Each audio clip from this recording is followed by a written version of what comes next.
E nós estamos aqui nos bastidores da organização do 10º Congresso Brasileiro de Direito Eleitoral. Você que já acompanha aí o Instituto Paranaense de Direito Eleitoral, o IPRAD, já deve saber que a 10ª edição está chegando. Vai acontecer aqui no Museu Oscar Niemeyer, em Curitiba, no MON. E eu aproveitei aqui os bastidores da nossa organização, encontrei o Paulo Golambiuk, que é presidente do IPRAD. Puxei ele aqui, convidei para a gente trocar uma ideia, falar um pouquinho sobre a carreira dele, a conexão com o IPRAD, tudo que vem acontecendo aqui também para a organização do evento, e você vai conferir agora esse nosso bate-papo. Bom, e para começar, Paulo, primeiro seja bem-vindo aqui, obrigado por topar nosso papo. Bom, a gente vai falar aqui com o Paulo Golambiuk, que é presidente do IPRAD, mas também daqui a pouquinho eu já estou conseguindo um papo com a Carol Cleve, que é presidente da 10ª edição aqui do CBDE. E descobri que vocês se conhecem de longa data, né? Muito tempo. Se formaram juntos, começaram a carreira juntos. Como é que foi tudo isso? Conta para o pessoal. Bom, primeiramente, obrigado pelo convite, Laura. Estamos aqui organizando, com muita satisfação essa 10ª edição. É tanta história que a gente tem para contar. Momentos vão vindo e voltando sobre esse congresso que eu acompanho desde 2012. A gente vai falar um pouquinho sobre isso.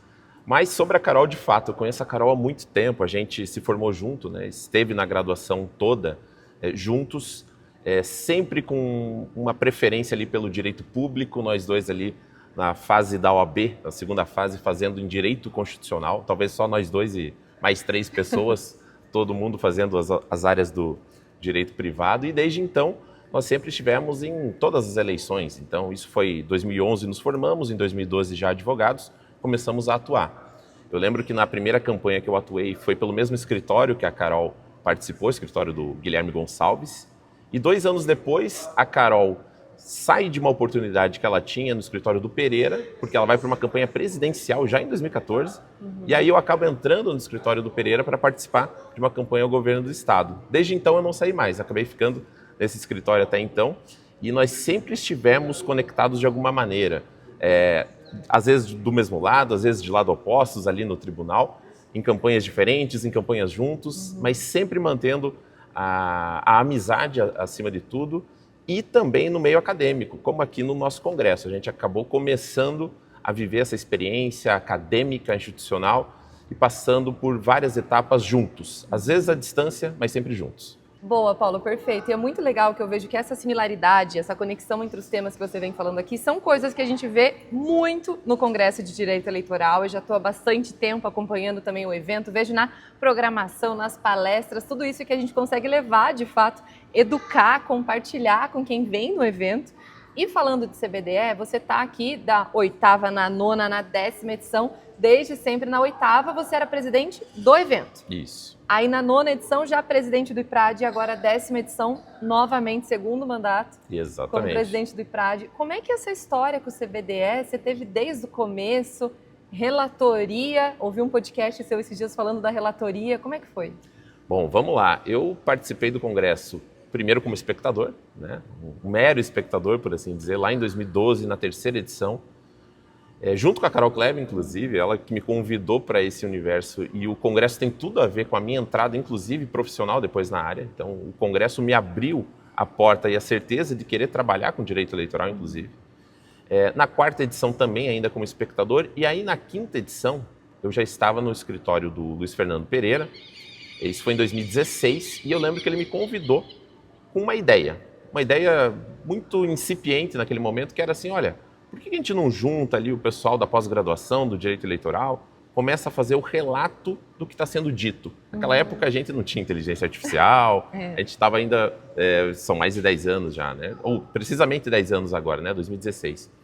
E aí a gente começou esse projeto da relatoria, que consistia basicamente em transcrever tudo que era dito e colocar numa publicação muito rápida. Eu lembro que na época, veja só, a gente imprimia o relato e entregava na mão do participante. Então, aquilo fazia sentido na época. Os cadernos do CBDE. Os cadernos do CBDE. Era Curitiba Eleitoral. Tinha até um nome muito bacana. Isso evoluiu. O projeto da relatoria evoluiu.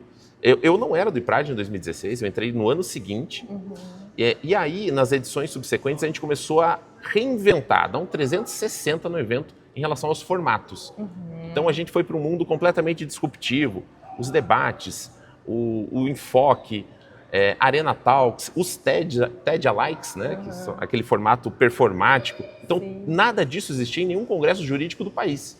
Fomos nós que trouxemos de maneira pioneira para dentro de um evento desse porte, dessa magnitude, e para fazer algo que talvez seja óbvio, mas fazer o evento ser percebido ou ser visto e ser curtido, para usar uma expressão aqui da juventude, pelos espectadores. Sim. Parece óbvio, mas não é. Tem muito evento que faz algo para quem está organizando, para sair na foto. Nós não. Nós temos um compromisso verdadeiro em garantir que aquele conteúdo, para além de profundamente denso academicamente falando, ele também seja algo bacana de assistir. Que tem uma diferença de você vir para o teatro assistir aquele evento, que você se sinta impactado de verdade por aquilo. Então a gente começou esse projeto, avançou. Desde então eu passei por vários cargos no IPRAD, participei como presidente da 8ª edição e agora, felizmente, também presidente do próprio Instituto por 2 mandatos, fazendo esse que é o maior evento da área no país. E esse ano, tema, assim, indiscutivelmente necessário, né? Democracia algorítmica chegando por aí, é o tema desse ano, se você que está acompanhando ainda não sabe. O que esperar aí dessa edição? Olha, nós estamos vivendo um momento muito importante no país, né?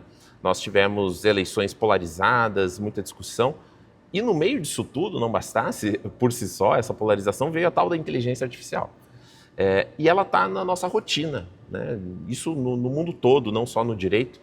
Nós temos que nos acostumar a ela e entender como ela funciona para que ela seja uma aliada e não uma inimiga.